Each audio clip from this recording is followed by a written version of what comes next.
"I'm quitting my job. You'll take care of us while I figure things out," my sister texted. I answered, "That's not on me," and signed a contract for a job abroad starting Monday.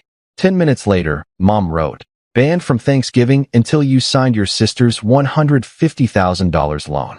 That night, I reviewed my accounts and removed shared payments in my name. 43 missed calls. My name is Alex. I am Chist Pierce. Oldest kid, first to leave home, first to get a steady paycheck. If you ask my family, they'd say I'm good with money and responsible. If you asked me, I'd say I'm a background guy.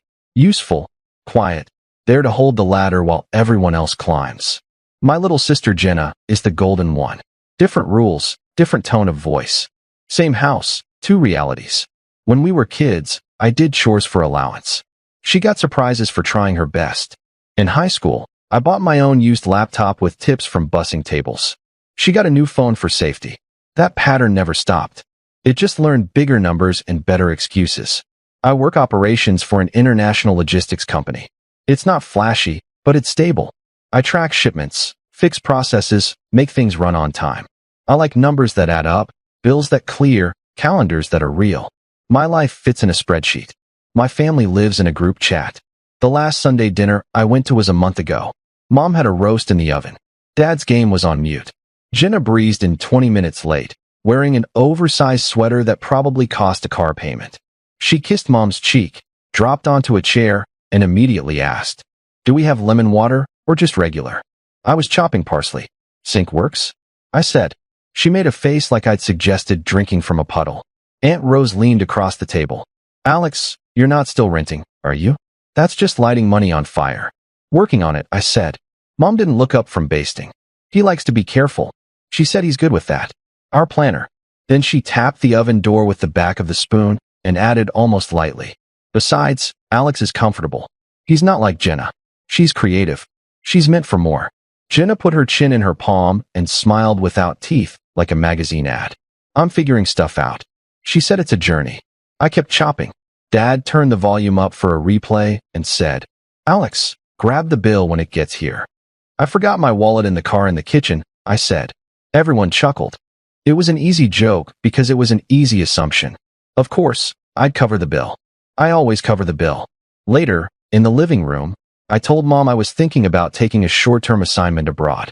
6 months, I said. Maybe a year. She waved it away with the hand that wasn't holding her glass. "Sweetie, that's not realistic. Your sister needs you right now." "What does that mean?" I asked. "Don't be defensive," she said. "You know how Jenna is. She just needs a little runway." Jenna wandered in, checked her reflection in the black TV screen, and said to me, "You'll understand when you let go a little." Something small and old shifted in my chest. It wasn't anger. It was that heavy, familiar feeling I used to get as a kid when the teacher said group project and everyone looked at me because they wanted an A without the work. I put the knife down. I brought dessert. I said it's in the fridge. Aunt Rose called from the table. "You're dull." Then quieter to Mom, thinking I wouldn't hear. "You're lucky to have him." Mom answered without lowering her voice. "Of course we are. That's what family is." There was a pause. The kind where you're supposed to nod and agree and be grateful for being needed. I nodded anyway. And that was it.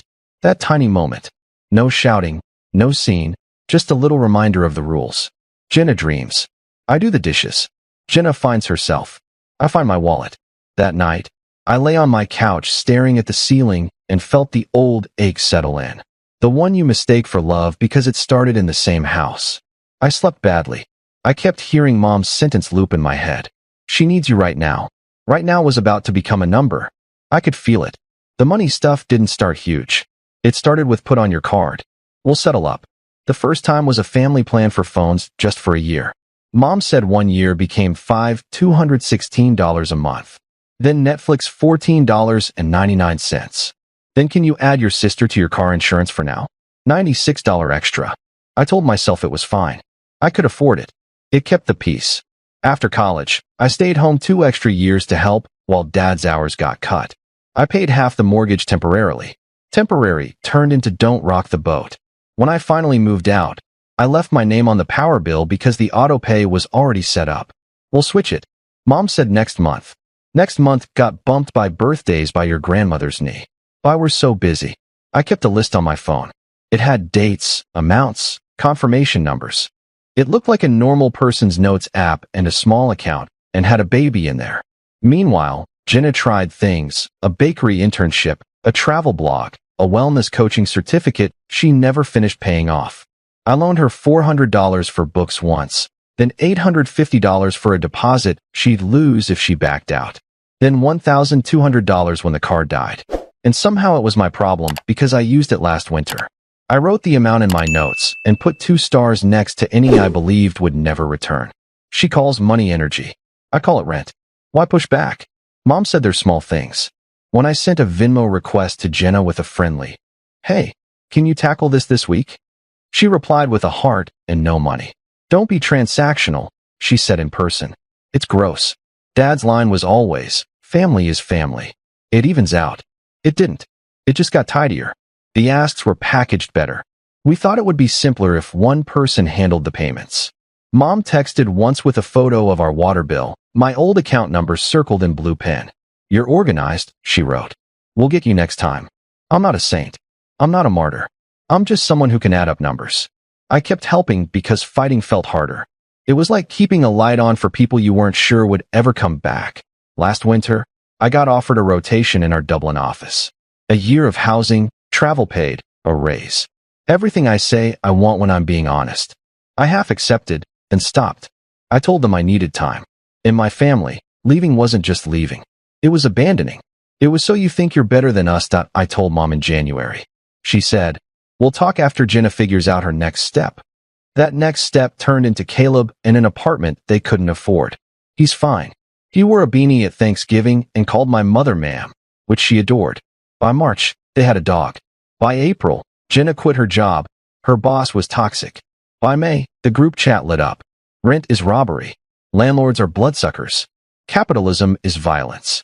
I muted it for 8 hours and went for a walk. By June, I'd already chipped in for 3 small things. The phone bill when Mom's car acted up. The car insurance when Jenna hit a Venmo limit. A surprise vet bill because Daisy needed it. $216, $96, $347. Numbers that felt light until they started stacking. Mom's wording shifted around then. We were thinking, we could all pitch in. If I asked who we was, she'd sigh. "Oh, Alex, don't start. You know what I mean." And I did. The first time $150,000 appeared, it wasn't in a text. It was a white binder with tabs. Mom slid it across the table like it was a college brochure. "Jenna's opening a studio," she said. "A whole plan, a year of runway. She just needs a guarantor to get better terms." "A guarantor?" I repeated. Dad cleared his throat. "It's just your name. It shows confidence. It shows liability." I said. Jenna twirled her hair. "It's not that deep." "It's exactly that deep," I said. 150 grand is deep. It's an investment in family," Mom said. "We'd do it for you." They wouldn't. They never had. I closed the binder and slid it back. "I can't co-sign for you alone, Jenna. I love you, but no." She rolled her eyes like I'd refused to share fries. "Wow, you're so tight." That night, Mom cried on the phone. Dad didn't. Aunt Rose sent a voice note about seasons and abundance. Jenna posted an Instagram story about financial abuse and siblings hoarding wealth. Caleb texted me a thumbs down. I put my phone face down and stared at the ceiling fan turning slow circles in the dark. The Dublin offer sat in my inbox like a half-open door. I could feel air moving through it. Then came the ask inside the ask. "I'm quitting my job. You'll support us while I figure things out." Not in words yet, but I could hear it coming like a train on the tracks. And it arrived one Wednesday at 8:12 a.m. I was brushing my teeth when my phone buzzed on the sink. "Jenna, I'm quitting today. I can't take the stress anymore. You'll support us while I find myself." No question mark. Just the certainty of someone who has always landed on a cushion. She didn't so. I rinsed my mouth, looked at my reflection in the mirror, sleep-blind, ordinary, and typed with my thumbs. Me? Not my problem. I hit send. My hands were steady. I wasn't cruel. I was direct, under a minute. "Emom, call me M right now." "Jenna, are you serious?" "Caleb, bro." The Dublin email was still open on my laptop. I scrolled to the bottom and clicked accept. Start date Monday. Flight booked. Apartment assigned. It felt like sliding a plate back into the cabinet where it always belonged. 8 minutes later, Mom sent her all-caps classic Yemo band from Thanksgiving until you sign your sister's $150,000 loan. That I actually laughed. Not loud, just a quiet, private sound I hadn't made in years. Relief dressed up as something else. 10 minutes after that, my phone lit up with a FaceTime from Dad. I answered. They were on speaker. Behind them, the kitchen, the fridge calendar, everyone's name but mine. Mom wasted no time. You will apologize to your sister. You will fix this. No, I said. What do you mean, no? Her voice went sharp, then thin. I mean, no. I won't be supporting 2 adults. I won't be co-signing anything. I won't take on 6 figures because you're rewriting reality with feelings. Dad leaned toward the phone. Watch your tone. My tone is calm, I said. And it's going to stay calm. Jenna barged into the frame. Mascara smudged like a stage performance. You're so selfish. You're punishing me for being different. I'm not punishing you. I'm setting a boundary. You've never believed in me. I believed in you when I paid for your books. When I covered your car insurance. When I added you to my phone plan. When I paid your vet bill. When I sat through 3 launch parties for projects you quit before the next week. She sucked in air. You're keeping score? Yes. Because I'm the one paying the bill. Mom tried another angle. If you leave now, you abandon this family. I leave Monday, I said. For work. Not for spite. Oh, he thinks he's better than us, Jenna said, tearful, theatrical. I straightened, spoke like I do at the office, where I learned clarity. This isn't revenge. It's closure. Silence. Then Dad laughed, the mean laugh he uses when he thinks he's the smartest person in the room. Closure from what? From doing your part. From being the plan, I said. From being the quiet solution. They all spoke at once. Mom with blame, Dad with volume, Jenna with accusations, Caleb with his one-note bro noises off camera that I didn't raise my voice. I repeated myself like a policy. I'm not your guarantor. I'm not your salary. I'm not your emergency fund. Dad jabbed a finger at the screen. You will regret this. I already regret not doing it sooner, I said. Then I ended the call. I set the phone down on the counter like a hot pan and looked out the window. Across the street, my neighbor watered his tomatoes. The sun hit the side of the building and drew a bright rectangle of light across my floor. Nothing exploded. The city kept moving. 15 minutes later, a group text. Family meeting tonight. Me. I won't be there. Mom. You will come. Me. No, Jenna. I hate you. Me. I love you. I won't finance you. Blue bubbles, gray bubbles, then just gray. Long paragraphs about sacrifice, about how I spoke to my mother. I set my phone down, forwarded my signed acceptance to HR, gave my landlord notice, booked the airport train, and made a checklist. It felt like building a raft while the tide turned. That night, I cut every account with someone else's name. Phone plan, remove Mom and Jenna. Car insurance, unlink Jenna. Streaming services, change the password. Utilities at my parents' house, off autopay, my card removed. Emergency fund, moved to a new bank. Credit frozen. Spreadsheet made, exit. Each row a rope I untied, by the end. 43 missed calls. Angry, pleading, silent voicemails. Aunt Rose, sweetheart, can we talk? I didn't reply. In the morning, the count was 58 calls, 142 messages. Caleb wrote about masculinity. Jenna posted Daisy with a caption about safety. Mom shared a meme about ungrateful children. I packed a suitcase, rolled socks, wiped my calendar clean. Dad showed up, banged on the door. I didn't open. He texted coward. I replied boundaries. He sent you think words protect you? I wrote back. Policies due at 3 p.m. Jenna texted a contract. Need your signature by 5 me. Read the line that says joint and several liability. Her. You don't love me. I love you enough not to drown with you. Love isn't a payment plan. I sorted my storage unit. Keep, donate, trash. The keep pile was small, movable. Passing a bar, I saw Caleb telling a story with big hands. I kept walking. Back home, I printed my flight info and taped it to the door. Train 6:20 a.m. seat 21A. Housing near the office. Clean, boring. A place where no one asked for a login. At 7 p.m. While the family meeting went on without me, my phone buzzed. Mom. Final offer. Sign the loan. Keep your number. Thanksgiving at Aunt Rose's. Me. No, Mom. Why are you doing this? Me. Because the only way to stop being the plan is to stop being the plan. Mom. We won't forget this. Me. Me either. I showered, set alarms, sent Mike my flight details. He replied, proud of you, man. I lay in bed, listening to the dishwasher next door. It wasn't peace yet, but it was quiet.